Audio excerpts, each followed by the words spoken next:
Am Yisrael has a lot of suffering throughout all of the generations. If you look at the history of Am Yisrael, there's practically almost never been a generation without tragedy, a generation without suffering, but not just suffering that's from the outside, even from the inside. Sometimes it comes from the attacks from the Goyim, where the Greeks tried to destroy Judaism. They weren't really interested in killing the Jews, they were just more interested in killing Judaism. Or the Romans that tried to kill both, or the Nazis, or the Turks, or the Spaniards, or many other places. Now we obviously have the Arabs are trying to do a lot of things. In certain parts of the world, the Christians are trying to do certain things. Am Yisrael has always had wars with the Goyim. But at the same token, Am Yisrael has always had wars with itself. There's always been issues within us.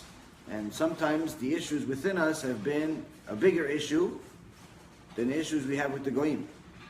Now, the main issue, the main thing that leads us to have problems is a difference of opinion of how you're supposed to live. What's the purpose of life? How you're supposed to live? How you're supposed to connect to Hashem?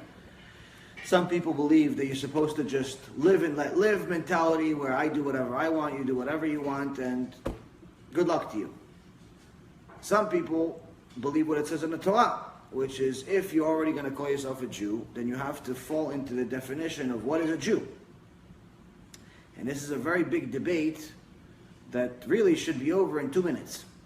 It's a big debate for generation after generation, especially right now. I think there's some big article, big debate in the news about it, who's a Jew, who's not a Jew, in the Jewish world, obviously. But the reality of it is that the debate ends within a matter of seconds. First and foremost, you have to understand, when was the first time there was somebody called a Jew? When was Judaism created? Judaism was created in Mount Sinai. Before Mount Sinai, there was no Judaism. We were called Israelites. So, first and foremost, we know that before Mount Sinai, there was no Judaism. Second thing is, once we arrive at Mount Sinai, something changed that made us Jews. And that thing that changed is called the Torah. We received the Torah, the written Torah, the oral Torah, and the 10 Commandments. Which in essence, logically, everyone understands that what changed here, what made us Jews, is the Torah. Which means that anyone that wants to accept the Torah completely can become a Jew. So anyone that, let's for example, was born into a non-Jewish house, wants to become a Jew, they can become a Jew if they want. They have to follow the laws of how to convert. They have to go to a bed din, a kosher bed din, and make sure that they do everything they need to do in order to live a Jewish life. On the other hand, if somebody's parents were Jewish and they are not following the law, technically the person is Jewish because their parents are Jewish. The mother is Jewish, then the boy is Jewish or the girl is Jewish. But in Shamayim, they tell you that when you are following the law, you still have that ticket that Hashem gave us in Mount Sinai, still works. But when you don't follow the law, when you disobey the law, when you drive on Shabbat, when you smoke cigarettes on Shabbat, when you violate major laws in the Torah, then what happens is that you put your Judaism on suspension. So, meaning the person is still technically Jewish because their mother is Jewish, biologically they're Jewish, spiritually they're Jewish, but if they die at that moment, or the Mashiach arrives at that moment, the Mashiach is going to judge them as a Jewish idol worshiper, not as a righteous Jew. Even if they give a lot of tzedakah, even if they're very nice people, even if they're wonderful, even if they know a lot of Torah, if they violate Shabbat, if they violate one of the major principles of faith, then Hashem judges them as a Jew with Judaism on suspension. But not Judaism on suspension where it's like, it's not a big deal. Judaism on suspension to such an extent that they're considered on the same level as one of these people that's worshiping Buddha, or one of these people that's worshiping the cross, or any other form of idol worship that's out there. So when a Jew wants to be Jewish so much, the very simple answer that should take 30 seconds is, okay, are you willing to do what it takes to be a Jew? What does it take to be a Jew? Follow the Torah. Which part of it? All of it. Because anytime Hashem mentions the Torah and the rules that He gave us, He never says, follow whatever you like. he always makes sure to mention, follow the entire Torah. The whole thing. Follow the whole thing. Not just what you like, what you don't like, meaning anything that you can do. So for example, right now we can't do korbanot because we don't have Bet HaMikdash. So you can't follow that rule, not because you don't want to. If the Bet HaMikdash was here, we'd have to do korbanot. But since the Bet HaMikdash is not here, we can't do korbanot. And many other things that we used to do in the Bet HaMikdash, we can't do. So it's not that we don't want to do it and we're not following the entire Torah, it's that we're considered anusim, meaning it's beyond our ability. So Hashem is taking something else to replace that korban, which is our prayer. That's what he told the prophet Haggai. He said that the bulls are going to replace the words coming out of your lips will replace the bulls. Meaning that your prayer is going to replace the sacrifices, the korbanot. So anyone that is arguing, am I a Jew, am I not a Jew? People are trying to argue, maybe you can prove Judaism by DNA. We answered this question last night. Someone asked about whether you can prove somebody's Judaism by their DNA. And the problem is that based on halacha, you can't. And one of the main simple reasons is that just like there are companies that will give you a breakdown of your DNA, there is at least one company in the world based out of Israel that can take that report, can take that DNA and change it. So whatever your DNA is naturally, they can change your DNA. Which means the DNA is not a reliable source of information when it comes down to Judaism, and really for that matter, if the criminals get a hold of this type of technology, which most likely they will at some point, it won't be reliable for use of court, civil court either. It's changeable. It's not like that, no, exact. You can actually change it. It's a known science that you can change DNA. So as far as Judaism is concerned, you want to be Jewish, you follow the Torah, because that's the only thing that makes you Jewish. You don't follow the Torah. Your mom may be Jewish, but unfortunately in Shamayim you're considered an idol worshiper. So this is something that's critical. So what's the battle about? So everyone knew everything I just said. This is nothing, not a chidush. What is the chidush?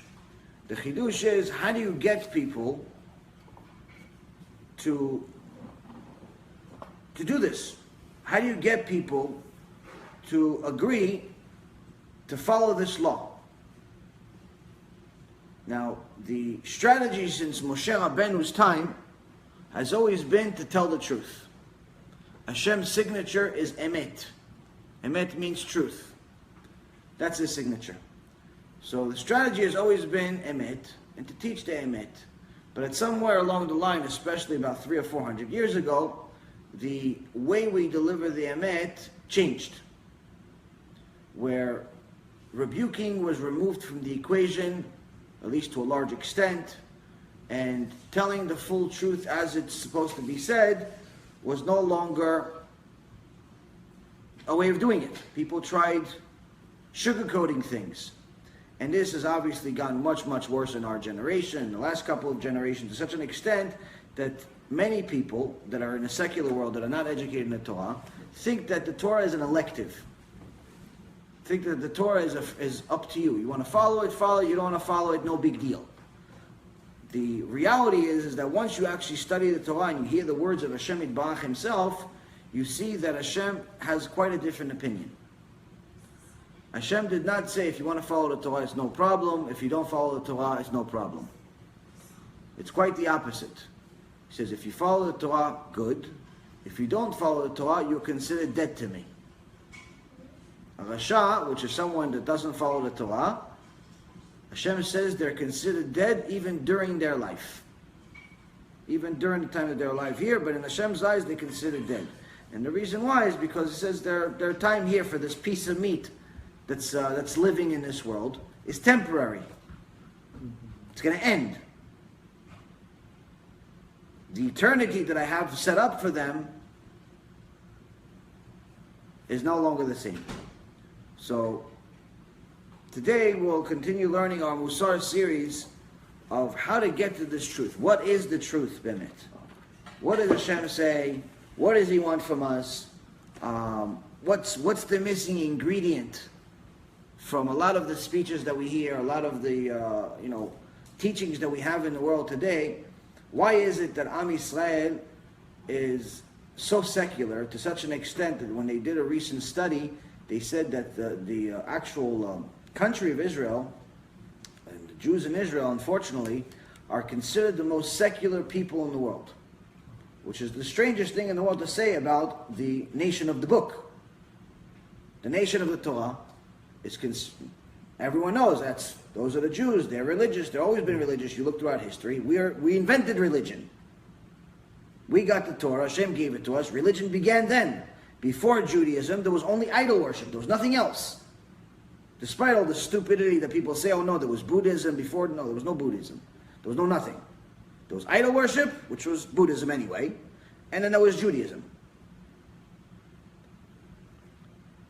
Other religions started 2,000 years ago. Christianity, and then shortly later Catholicism, which is another form of Christianity, and then about 14 or 1500 years later, 1500 years ago, Islam started, and today there's somewhere in the neighborhood of 80,000 or so different cults and cultures and different types of religions. Some people worship snakes, some people worship cows, some people worship pieces of wood, some people worship motorcycles, some people worship, false gods of all types. People worship anything. I heard a story, a guy says to Rav Nissim again, that he's not interested in doing tshuva, he's not interested in doing anything. And Rav Nissim again was a very strong speaker. He made walls do tshuva. So when a guy says no to Rav Nissim again and doesn't do tshuva, it's very strange.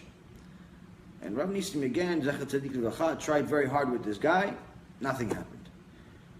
And he tells a story and he says, sometime later I came back to the US to visit and I actually saw the guy again. But this time I see him religious. This time I see him with a kippah, he's religious. I said, what happened? He goes, I've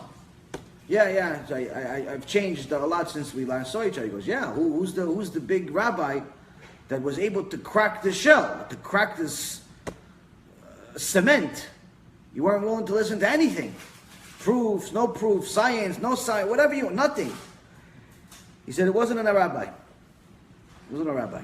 He said, so who was it? He said, it was Thailand. Because I went to Thailand with my father to go for a vacation.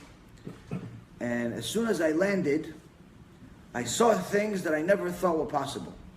I saw people walking around in the streets with like buckets of snakes and waiting for people, and somebody else would come. He's like, yes, give me that one. He looks at some light snake or dark snake. He says, yeah, give me that one.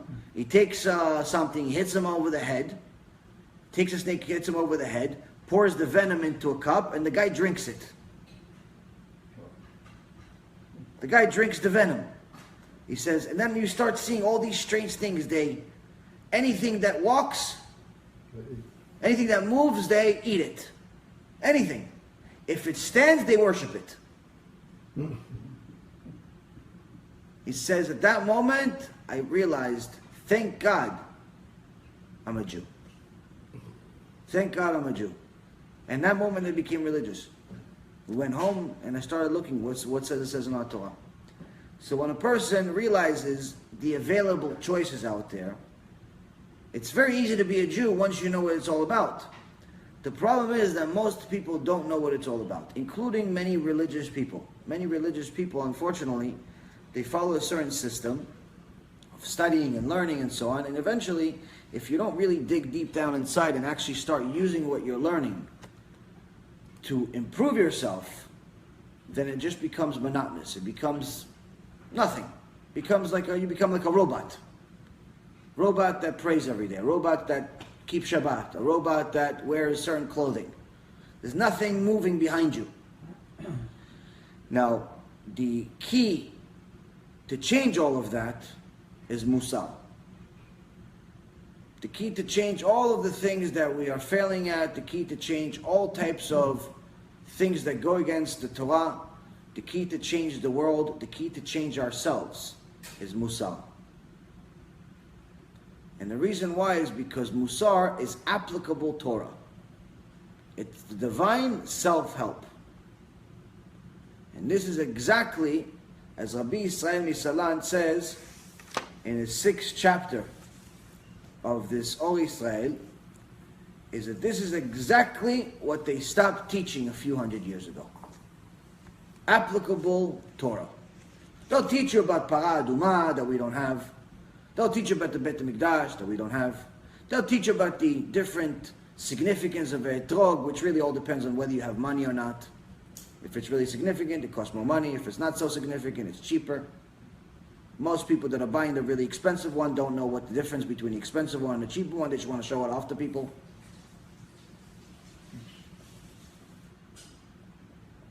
When Hashem says to the prophet, he says, I don't care about your fast, I don't care about you ripping your clothes, I care about you ripping your heart. He's specifically telling the prophet, meaning to tell us forever, that your tshuva, your servicing of Hashem, your emunah, your everything, all depends on what's inside. But unfortunately, Rabbi Yisrael Misalan is reminding us again that what happened a few hundred years ago, and is obviously much, much worse today, is that Judaism became very exterior, very dependent on the exterior, where as soon as a guy goes to a Beit Knesset for the first time and decides, oh, you know what, let me start learning Torah, immediately he grows a beard. No idea why beards are even part of Judaism. He has no idea what's the significance of even having a beard, but he knows it's free, and it makes him look religious. So now you have, okay, a beard. Shortly later, he says, okay, they wear black suits, many of them, and white shirts. That's normal attire in the business world anyway. Only difference is, sometimes they have the tzitzit hanging out, and sometimes they wear a kippah. So he adds those two parts to a business suit. So now he looks religious. The problem is, to the average guy who doesn't know anything about religion, doesn't know anything about Judaism, the guy with the beard, and the kippah, and the tzitzit hanging out, is 100% a rabbi.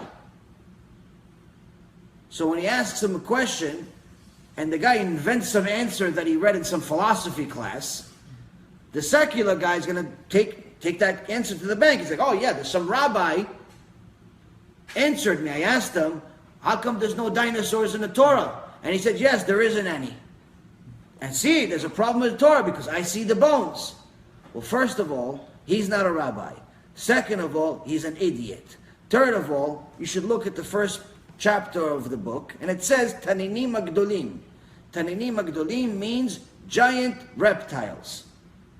Giant reptiles is exactly what a dinosaur is. So it is in the Torah. It's one of the creations. How do you say it? Taninim Agdolim. Taninim, like T-A-N-I-N-I-N,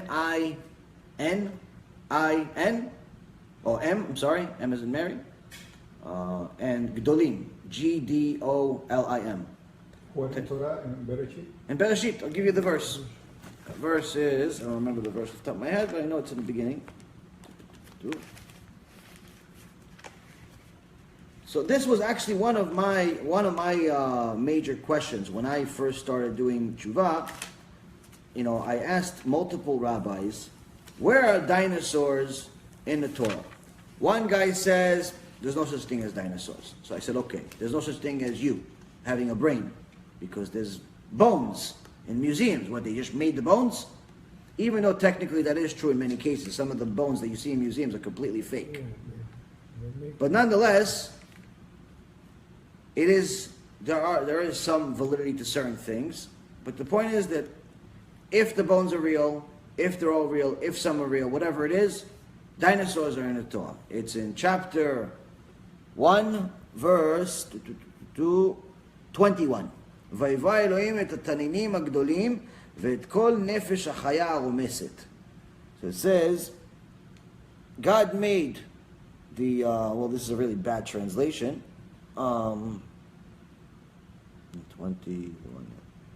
God created the great sea giants, it says here. This is not great sea giants. Taninim agdolim literally means giant reptiles. The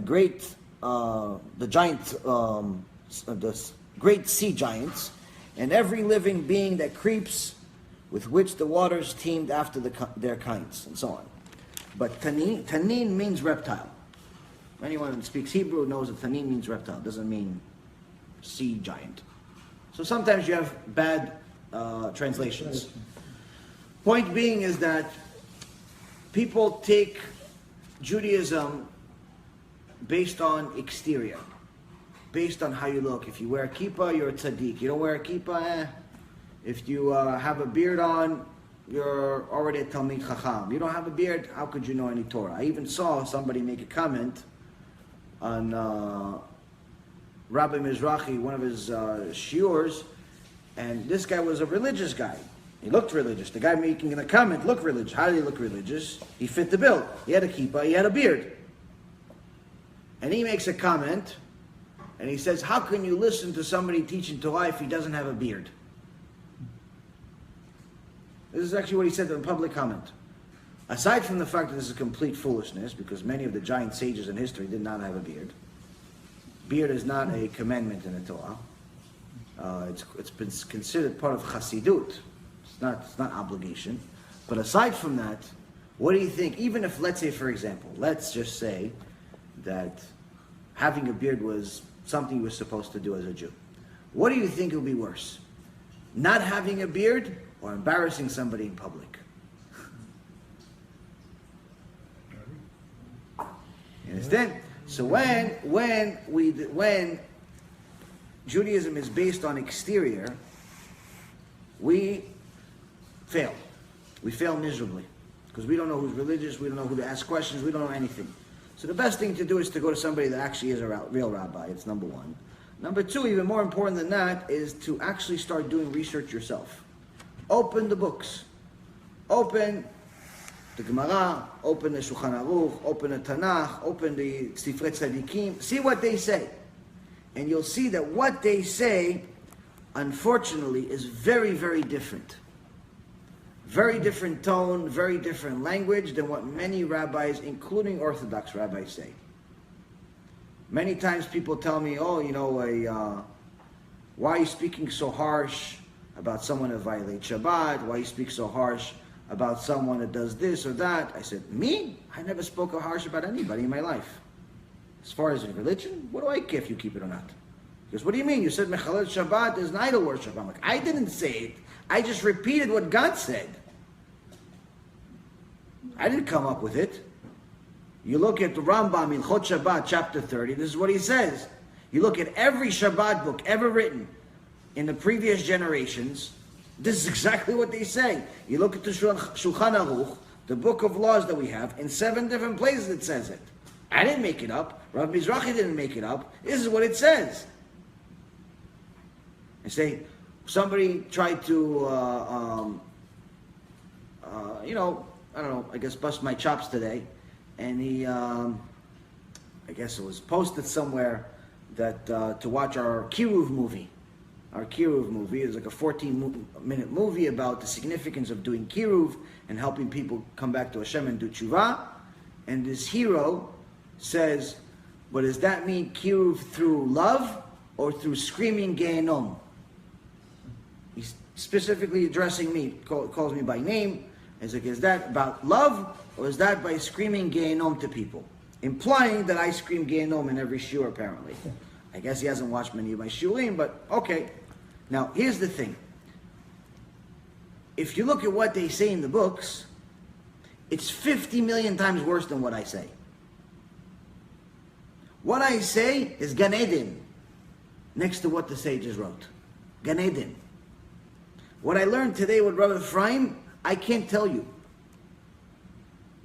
I learned today with Rav Ephraim certain things about reincarnations. Reincarnations. And he tells me what happens, certain sins that people make, whether it's adultery or stealing or wasting seed, all types of stuff. It's a very mystical shiur we had today. And showed me, he said, we studied the book together. It says, this sin, according to the Torah, gets reincarnated as this. This sin gets reincarnated as this. This thing happens to this guy. This thing happens to this guy. What he said, I can't tell you. It's that bad. Do you understand? So people say, oh no, Gehenom. What Gehenom? If I'm sugarcoating things. But I can't steer away from the truth. So, Rabbi Yisrael Misalant told us this was already a disaster in the world of Torah a long time ago. And one of the main reasons is because we forgot that Musar is an obligation. Musar is actually an obligation from the Torah, that you actually have to learn Musar every day. And the reason why is because the whole purpose of your life is to fix yourself. The only way you can fix yourself is at first if you acknowledge there's something wrong. Second, you start learning things that you could apply to your life. Musar is that's the part that you learn. I've heard enough. New arrival screams echoing through the hallway to know that this ain't good. Once they pass them through the infierno, they don't come back. It's enough to make you go crazy. Do not think we fear you, Spirit.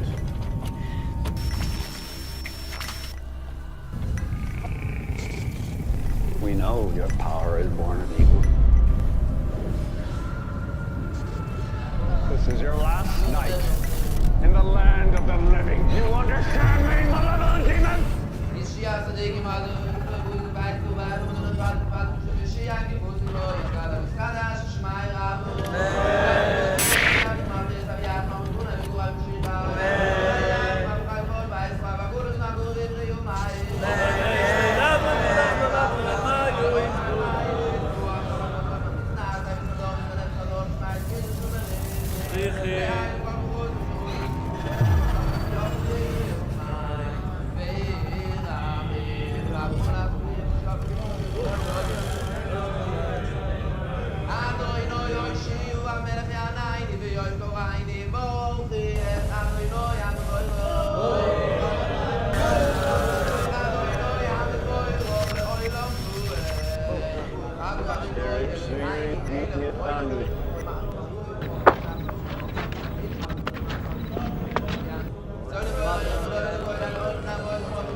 There was a rich family that lived here called the Hetheringtons, and unfortunately, their daughter passed away of a heart attack inside the house. Basically, they were so devastated that they reached out to people claiming to be psychic mediums. They actually weren't psychic mediums. They opened up a total of 11 portals inside this house and invited spirits and entities from all different kinds of dimensions. Well, I think there are certain pieces of evidence that there is an afterlife. Resurrection of the dead is affirmed pretty clearly in the Talmud and the Midrash. To be honest with you, to give this lecture is a nightmare. If it was up to me, I wouldn't do it. There's going to be some graphic details. This place is a maze. The person after death went to a place called Sheol. This is by far the largest near-death experience study that has ever been conducted. People go to a place and they experience weird things. And sometimes they actually will see a character of some type. Well, where did that come from?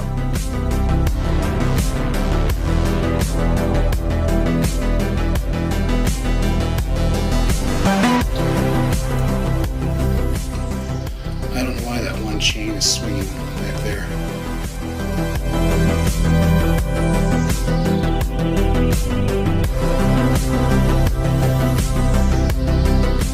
They may describe feeling profoundly peaceful, seeing a bright, warm, welcoming light.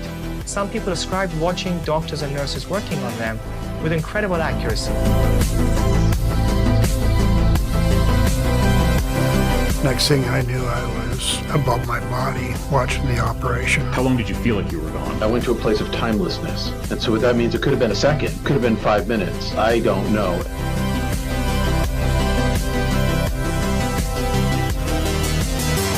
Can you imagine waking up from your sleep and not being able to move? As I'm lying there, I realized that there's an evil presence next to me. Do you believe that angels, demons exist?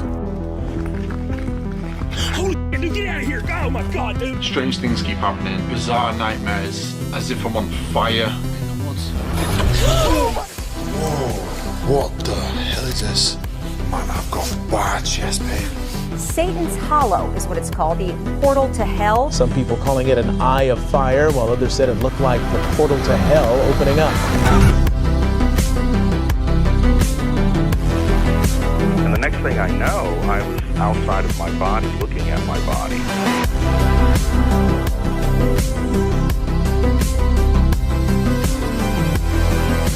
What I'm going to do is called claromancy, the art of throwing lots or throwing bones. 2,000 years of experience, passed down, recorded, of how demons work. God has them all on a leash, and he lets the leash go enough to let them tempt us, because that's what makes us spiritually stronger.